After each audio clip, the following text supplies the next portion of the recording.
खालिद साहब सच्चर कमेटी को मानते हैं आप? जी आपके सवाल सच्चर सर खालिद साहब एक मैं आप बोल लीजिएगा। खालिद साहब सच्चर कमेटी को तो मानते हैं ना रिपोर्ट को? वक्फ ज्यादा सच्चर कमेटी ने जो रिकमेंडेशन किए थे उसमें से 2 जो था वो स्पेशली फॉर वक्फ बोर्ड, वक्फ की संपत्तियों का बेहतर इस्तेमाल करना चाहिए, इसमें पारदर्शिता इसमें आनी चाहिए।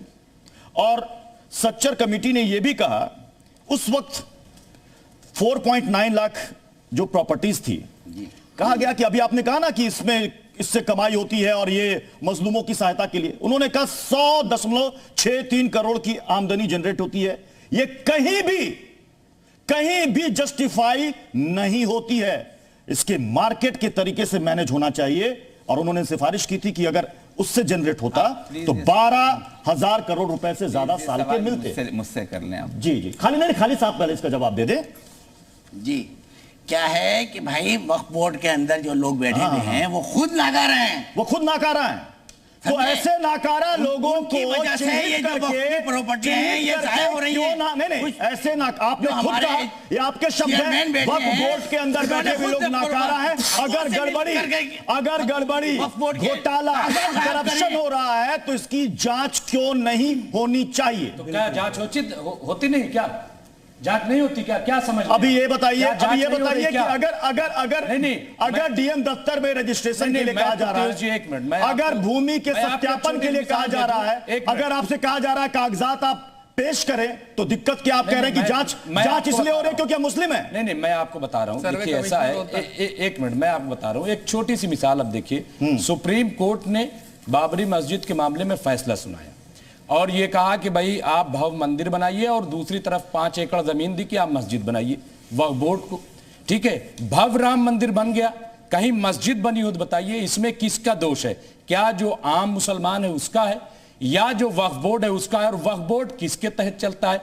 अभी जब ये बिल आना था तो जो जुफर फारूकी उत्तर प्रदेश सुन्नी सेंट्रल वक्फ बोर्ड के चेयरमैन है वो 4 महीने की छुट्टी पर चले गए। क्यों चले गए? क्यों उन्हें जाने दिया गया?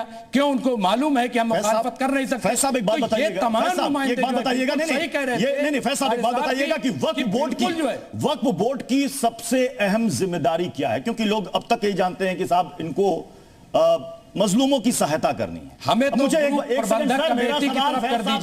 एक सेकंड सर, फैज साहब मुझे आप बता दीजिए कि वक्फ बोर्ड के जरिए कहां कितने अस्पताल, कॉलेजेस, स्कूल्स बनाए गए? ये तो यही लोग बताएंगे। मैंने पहले ही कहा कि 3 इसके पहले जो संशोधन हुए हैं उससे कोई लाभ नहीं हुआ है। ना स्कूल बने, ना अस्पताल बने, ना कॉलेज बने, ना बेवाओं के लिए कोई स्थान मिला, ना गरीब मजलूमों को कोई रोजगार मिला। अब जो वक्फ बोर्ड का ये जो अधिनियम आया है इसके द्वारा ये सब होना है।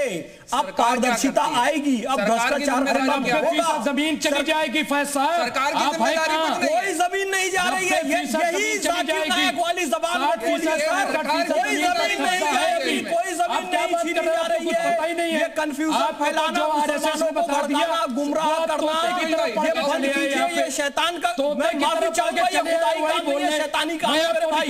आप गुमराह मत कीजिए। आप लोगों ने सीएए में गुमराह किया, आप लोगों ने कहा मुसलमानों की नागरिकता चली जाएगी। एक भी मुसलमान देश से बाहर गया क्या? नहीं गया। आप कह रहे मुसलमानों की जमीन चली जाएगी, एक इंच भी जमीन गई क्या? अरे जमीनें मिल रही है, वो हमें ग्रुप प्रबंधक कमेटी की बढ़ रही है। दीजिए ना, हम तो डिमांड कर रहे हैं, क्यों नहीं आप बना रहे? 30 सेकंड हमारा चुनाव हम लोग करें अपने चेयरमैन के। एक सेकंड हिंदू हैं उनकी जमीनों को क्यों नहीं करते आप? अरे भैया मुसलमानों की जो वक्फ की जमीन है उसको हिंदुओं ने भी वक्फ किया। आप खुद राजपूत है, कह रहे हैं आपके बाप दादाओं ने किया है, आप इसी चौहानों ने किया है, चौधरी ने किया है, राजपूत ने किया है, पटेल ने किया है, त्यागी ने किया है, वक्फ किया हिंदुओं ने। तो फिर त्यागी, पटेल, चौधरी ने नहीं किया।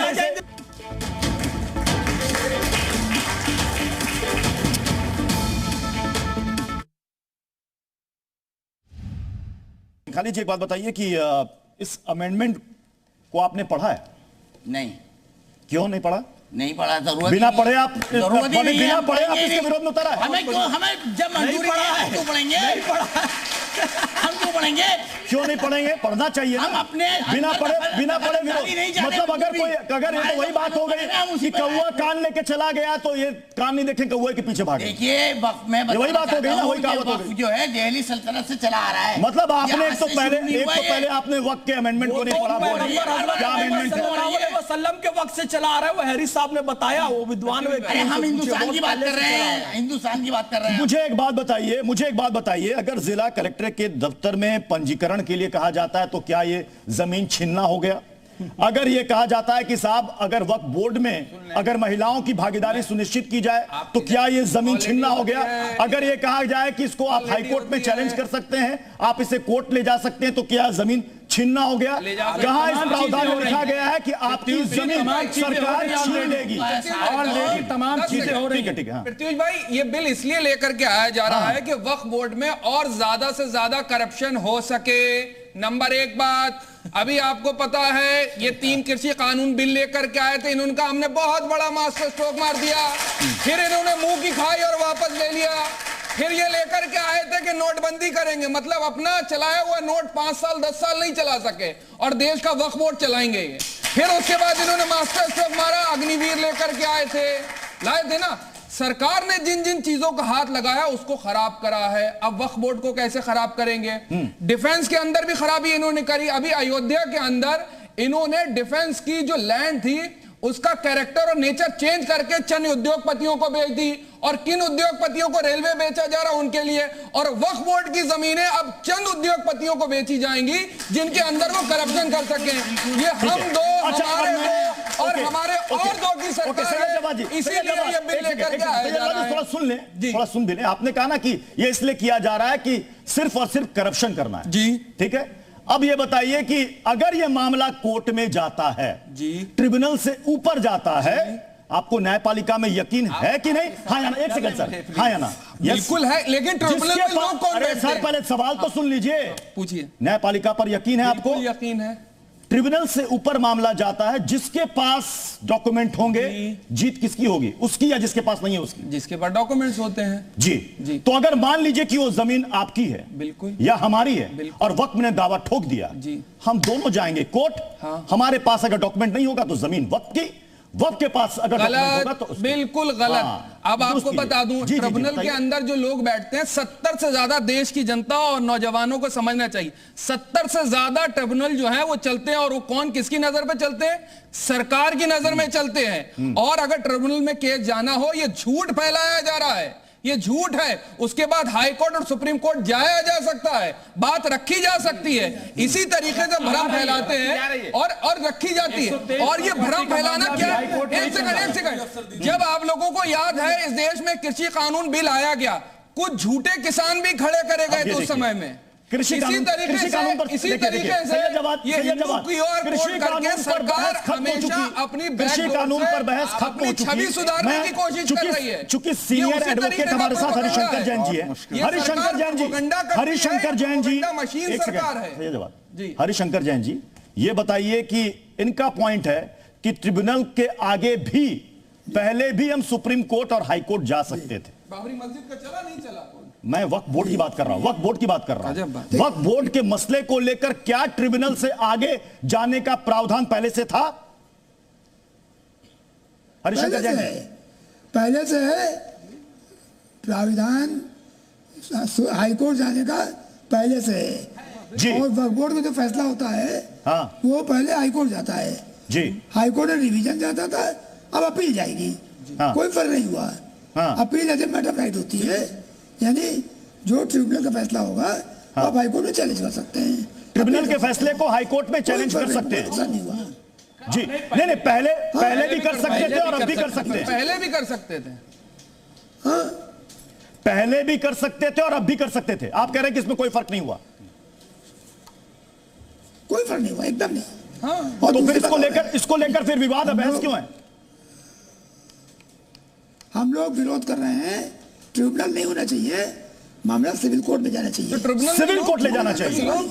ट्रिब्यूनल में सिविल कोर्ट आप कह रहे हैं कि सिविल कोर्ट, एक सेकंड आप कह रहे हैं कि सिविल कोर्ट ले जाना चाहिए।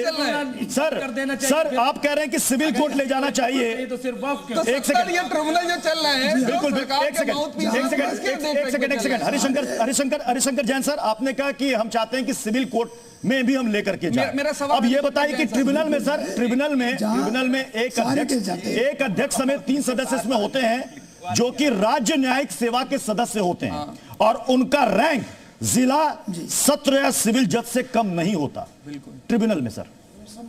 हाँ जी। तो क्या वहां पर ऐसा है कि देखा जाता है कि कौन धर्मविशेष का है कौन नहीं है? तो इस चीज की दिक्कत है भाई। हरिशंकर जैन मुसलमान को दिक्कत है। हरिशंकर जैन जी, दिक्कत क्या है? दिक्कत क्या है? अगर सारे फैसले सिविल कोर्ट से हों, आज ऑर्डिनरी केस में हिंदुओं के जमीन के मामले सिविल कोर्ट जा रहे हैं। ओके। तो मुसलमानों के लिए अलग से ट्रिब्यूनल क्यों? ठीक है। परवेश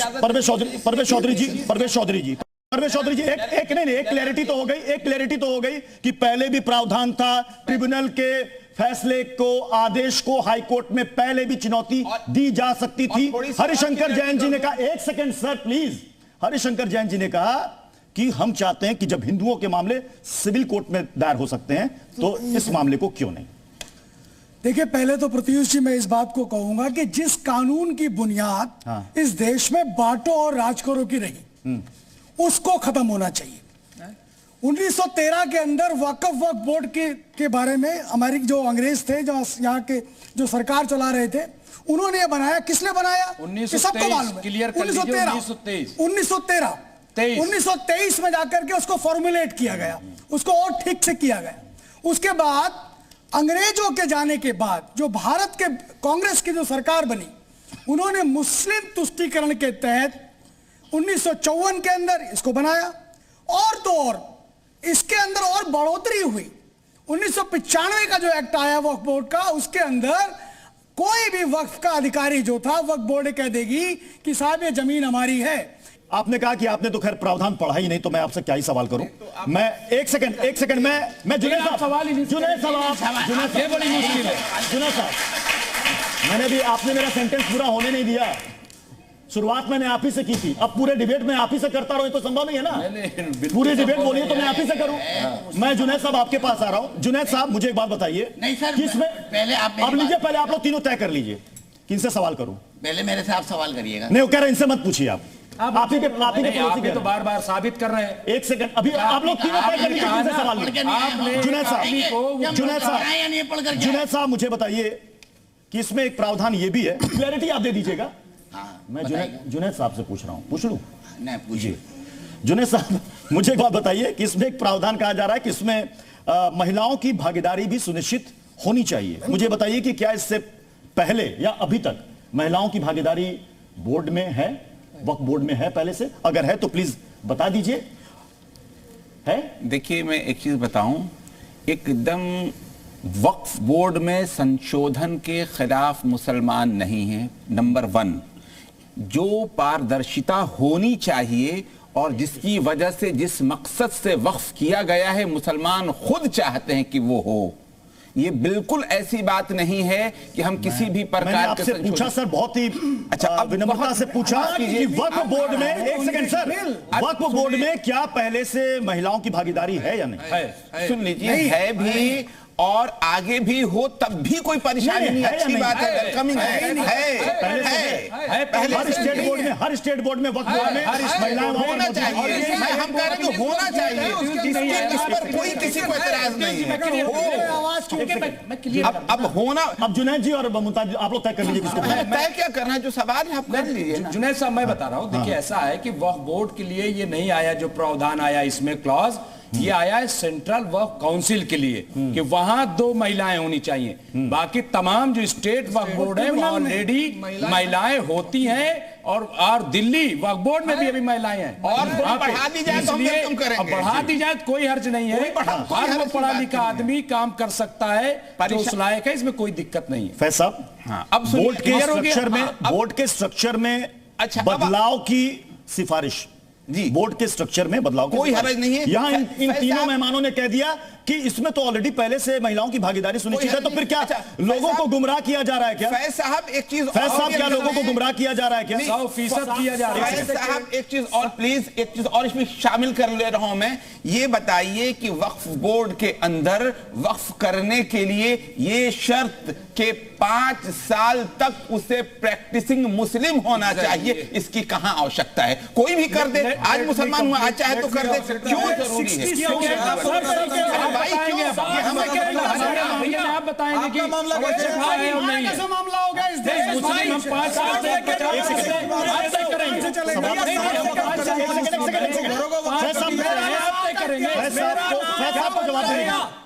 60 सेकंड दे दो बस, नॉन स्टॉप 60 सेकंड। मेरा नाम मोहम्मद फैज खान है, मैं पैगंबर हजरत मोहम्मद सल्लल्लाहु अलैहि वसल्लम की उम्मत हूं। प्रत्युष भाई चित्रगुप्त जी की उम्मत है। दोनों ही के जो आदि पुरुष ने ये कहा, पढ़ो लिखो हिसाब किताब रखो, इकरा हमारे पास पहला शब्द आया। इनके आदि पुरुष दुनिया का सारा हिसाब रखते हैं चित्रगुप्त जी, लेकिन इन्होंने तो पढ़ा, हमारे लोगों ने पढ़ा नहीं, इसके कारण गुमराही के रास्ते पर चल रहे हैं। ये सच्चाई को आप समझ, अभी भी कह रहा हूं, अभी भी कह रहा हूं,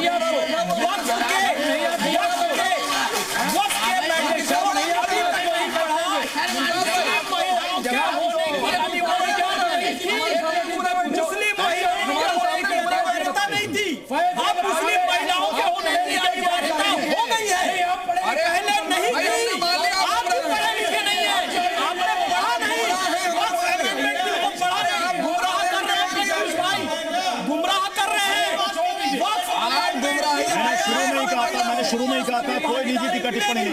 मुस्लिम महिलाओं के एक सेकंड आराम से नहीं मैं एक मिनट, एक सेकंड मुस्लिम महिलाओं के एक सेकंड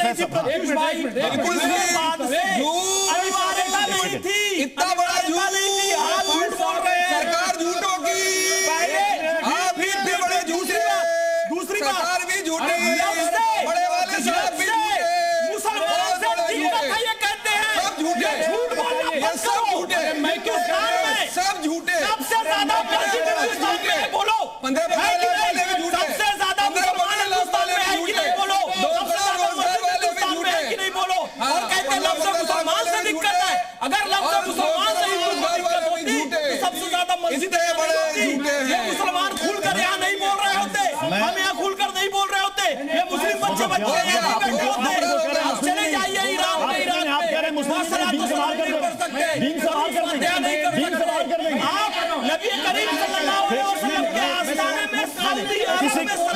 किसी को जाहिल और इस तरह के शब्दों को मैंने शुरू में ही बोला था। मैंने शुरू में कहा कि कम से कम ऐसे अल्फाजों से आप दूर मुसलमान से किसी हिंदू को दिक्कत नहीं है।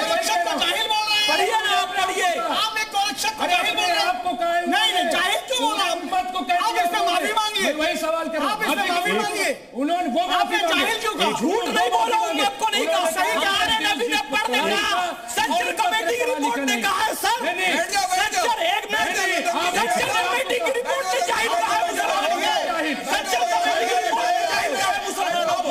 आप मुझे कह रहे हैं मैं नबी को मानने वाला हूँ, इसमें पढ़ाई लिखाई करता हूँ, आप नहीं समझते, सेंट्रल कमेटी की रिपोर्ट जाहिल कह रही है मुसलमानों को, सेंट्रल कमेटी की रिपोर्ट जाहिल कह रही है मुसलमानों को। बैठे सच्चर कमेटी की रिपोर्ट, सच्चर कमेटी में क्या कह रही है? 10 सालों में क्या करा सच्चर कमेटी की रिपोर्ट का? आपने स्वीकार कीजिए ना, स्वीकार कीजिए, भूल नहीं किया, एक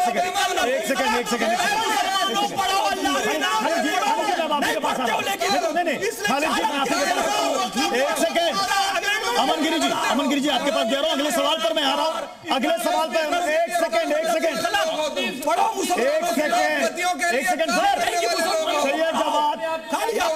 सैयद जवाद एक सेकंड पानी पी लीजिए। सारे मेहमान पहले पानी पी लीजिए आप लोग, उसके बाद डिबेट आगे बढ़ेंगे। पहले पानी पी लीजिए, पहले पानी पीजिए तभी डिबेट आगे बढ़ाऊंगा।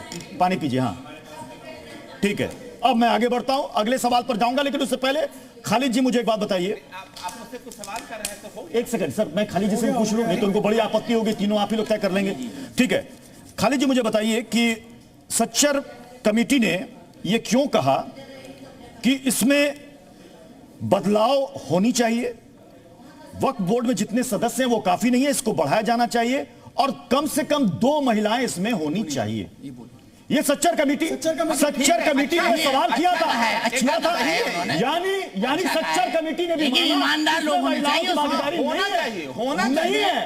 सच्चर कमेटी ने माना कि नहीं है, होनी चाहिए। और आप कह रहे हैं शुरू से ही महिलाओं की भागीदारी है।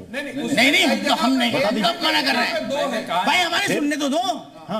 सवाल मुझसे किया जा रहा है, तो मैं जो सच्चर कमेटी ने कहा है हम उस पर हमारा कोई एतराज नहीं है। अच्छी बात है उन्होंने कहा, लेकिन इसमें वक्फ बोर्ड के अंदर ईमानदार लोग होने चाहिए, बिकाऊ लोग नहीं होने चाहिए। हमारा ये हम पूरी मिल्लत से जुड़ा हुआ मामला है। एक आदमी पर्सनल एक आदमी से जुड़ा हुआ मामला नहीं है, इसका पूरी मिल्लत को ताक़यामत तक अजर मिलना चाहिए। तो सर मुझे आप बार बार अगर कह रहे हैं कि उसके अंदर ईमानदार आदमी होना चाहिए, करप्ट नहीं होना चाहिए, तो इसकी जांच, इसकी जिम्मेदारी किसकी होनी चाहिए? मुस्लिम समाज की भी और गवर्नमेंट की भी। मुस्लिम समाज की भी और गवर्नमेंट की। पहले किसकी होनी चाहिए? पहले किसकी होनी चाहिए? क्योंकि देखिए वक्फ बोर्ड को लेकर अगर एक्ट में संशोधन की बात हो रही है तो इससे सरकारी दखलंदाजी इस्लाम में माना जा रहा है। अब आप तय करके बताइए कि इसमें सरकार का पहला दायित्व प्राथमिकता में या मुस्लिम समाज? सिर्फ जो प्रॉब्लमेटिक बातें हैं सिर्फ उस पर एतराज है जी, और इसके अलावा किसी भी बात पर। अब मैंने आपको सामने मैंने रखा रजिस्ट्रेशन, आप सुन लें। नहीं, एक सेकंड सर जिला कलेक्टर में एक सेकंड सर बोलने एक सेकंड सर ये जो जमीन अगर पंजीकरण सत्यापन रीवेरिफिकेशन अगर हो रहा है तो क्या ये जमीन छीनी जा रही है? अगर मेरे पास कागज है, मान लीजिए मेरे पास कागज है, आपके पास, सर बात तो सुन लीजिए, एक सेकंड सर, अगर मेरे पास कागज है, आपके पास कागज है, तो ऐसा तो नहीं कि आज कागज है और कल को वो कागज गुम हो जाएगा। अब तो सब डिजिटली रिकॉर्डेड है सब कुछ। तो अगर मुझसे जितनी बार भी कागज मांगा जाएगा मैं तो दे दूंगा, मैं तो आपत्ति नहीं दर्ज कराऊंगा। बिल्कुल नहीं। इस पर तो अगर कहा जा रहा है कि अगर कोई डिस्प्यूट है कागज लाइए, सर मैं दिखा दीजिए। मैं बताता हूँ, एक मिनट ठीक है भाई। वक्फ बोर्ड में कुछ लोग ऐसे भी बैठे हुए हैं जो कागज गायब कर रहे हैं अंदर ही अंदर। कागज है तभी तो भाई अंदर ही अंदर। अब ये खुद कह रहे हैं, खालिद जी खुद कह रहे हैं कि यहाँ पर कई नहीं, ये कह रहे हैं कि वक्फ बोर्ड के अंदर करप्ट लोग हैं। करप्ट लोग हैं बिल्कुल, और कागज गायब हो रहे हैं और जमीनें बेची जा रही है। जमीनें बेची जा रही है, ये कह रहे मैंने। तो इसमें अगर इसमें अब मैं आता हूँ अगले सवाल पर, मैं अब अगले सवाल पर आ रहा हूँ। एक सेकंड अगले सवाल पर आ रहा हूं। अगला सवाल यह है कि क्या संशोधन के नाम पर ध्रुवीकरण की कोशिश तो नहीं की जा रही है? ये QR code versus QR code. मैं अमन गिरी जी आप ही से सवाल लेता हूं भाई, ये मामला अमन जी मुझे एक सेकंड मेरा सवाल तो सुन लीजिए सर। सवाल यह है कि यह मामला मुसलमानों के वक्फ बोर्ड से जुड़ा हुआ और उनके एक्ट में संशोधन हो रहा है, वो अपनी रायशुमारी कर रहे हैं, इसमें हिंदू संगठन कहां से कूद पड़े ये बताइए। प्रत्युष जी मैं आपको बताना चाहूंगा, हिंदू संगठन आसमान से नहीं उतरे हैं। हिंदू संगठन यहीं थे, यहीं हैं और यहीं रहेंगे। आज के समय में हिंदू संगठनों की सबसे बड़ी पीड़ा यह है कि वक्फ कभी भी कोई भी मंदिर को अपना वक्फ बोल देता है, कभी भी कोई भी हिंदू संपत्ति को अपना वक्फ बोल देता है। कभी भी किसी, देखिए मेरी बात सुनिए, मैं किसी के बीच में नहीं बोला। अगर आपको इस तरीके की अमर्यादा करनी है तो आप मुझे बताइए, मैं चला जाता हूं। बोले कारण ये है आप वक्फ का रजिस्ट्रेशन देना चाहते नहीं, बोलिए आप वक्फ का रजिस्ट्रेशन क्या करवाएंगे? रजिस्ट्रेशन में तभी तो होगा। हमें कोई विरोध नहीं है अगर एक मुस्लिम व्यक्ति या कोई भी व्यक्ति अपनी संपत्ति वक्फ को दान करना चाहे, हमें कोई दिक्कत नहीं है। लेकिन हमें दिक्कत है कि कोई भी ऐसी संपत्ति जिसका किसी व्यक्ति ऐसे से लेना देना नहीं है उसका वक्फ हो जाए और बाद में उसको पता चले कि भाई मेरी संपत्ति तो वक्फ हो चुकी है। आज के समय में ऐसे कई केसेस हैं कि जिसमें वक्फ ने अपना अधिकार दिखाया है।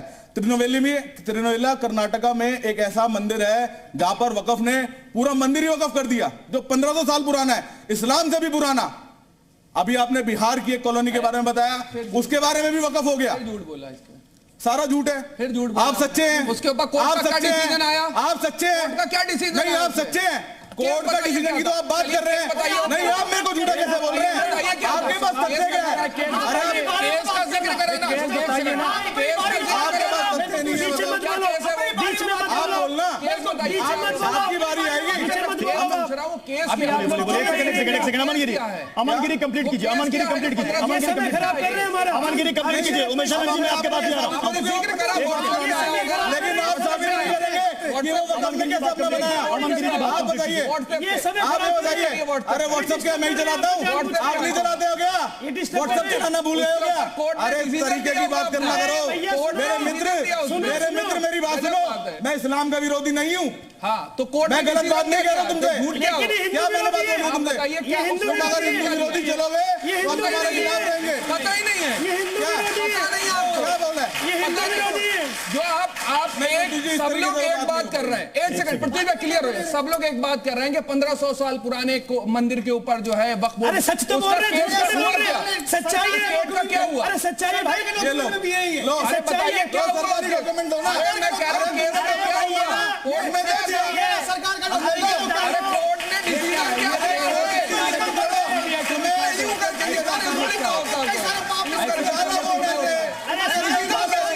दुनिया में दिखाओ। सारा भारत तुम्हारा ही है, हमारा कुछ भी नहीं है। पता नहीं, सारा भारत तुम्हारा नहीं है।